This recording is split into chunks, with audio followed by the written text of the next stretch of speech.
When you're writing your HTML code, structure is important because you want to have your code to be readable. So Dreamweaver actually has this apply source formatting, and you can see here when I do apply that source formatting, if any of these tags are out of place, or if the flow just isn't there, or if there's no spacing here, when I do that apply source formatting, it restructures it in a more readable fashion.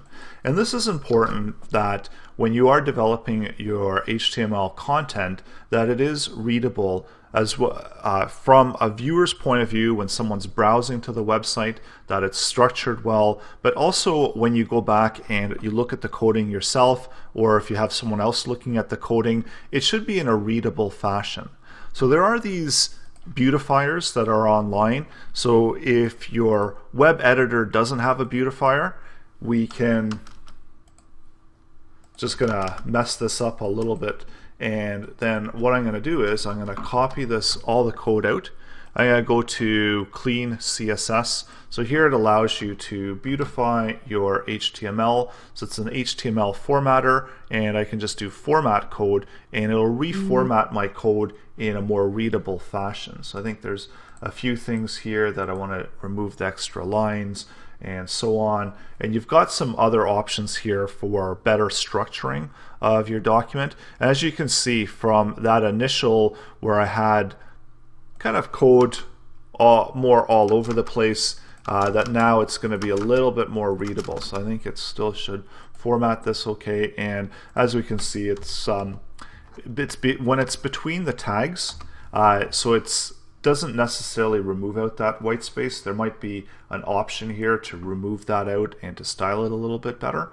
And so using these types of beautifiers, formatters, gives you the ability to have your code be more readable.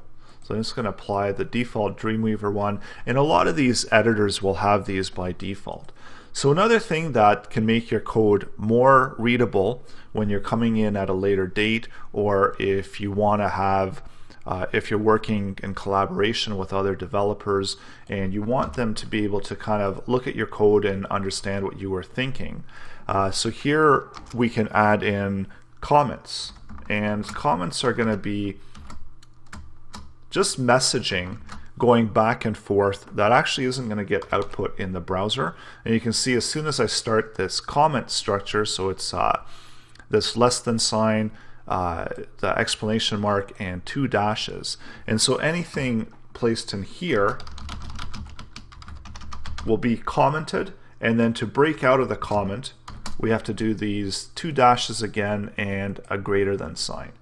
So this is how you add in comments, and Dreamweaver by default it's graying these out because it knows that these are just going to be for other developers, anyone looking at the source code, in order to be understand where maybe they could be placeholders or just what you are using these particular sections for, or you could even add in must add images or something like that. So just simply notes in order to help the development structure of your website. So when I go back out to here, so I've just added it here between this first div and the second one.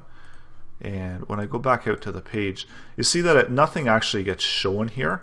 And when I do an inspect element, I can see that that comment is actually going to be visible within the source code. It says must add images, but nothing is actually going to get displayed out here. And this is just the console that's available by default in Chrome, so you can access it on a Windows machine. You can do Control-Shift-I, and that opens this up. Or you could simply right click anywhere on the page and you can get this option to open up your inspect element, and then this gives you some information about what's happening here within the code. And we can see that we can isolate all these different elements, HTML elements, and we can pull them up, and then essentially on the right hand side here, this is the source code. So this is going to be the same code that you have within your own source code. So just remember that it is important to write readable code that when you do go back Sometimes you'll find that you are going back to your code months later, and maybe you've been working on some other projects in between, and you have to get up to speed really quickly on what was happening with your previous project. And that's where you're going to be using comments, and also having well laid out text and structure to your HTML code really makes it more readable. So you can see that whenever if there's no indent, so this is basically right underneath the body, so any of these tags that are opening up are going to be right at the base, and then anything that's got an indent is actually being wrapped by the previous one that's on that first level. And then going down again, you can see that the next indent here is this level of wrapping, and then another level of wrapping with another indent. So we've got 4 indents there.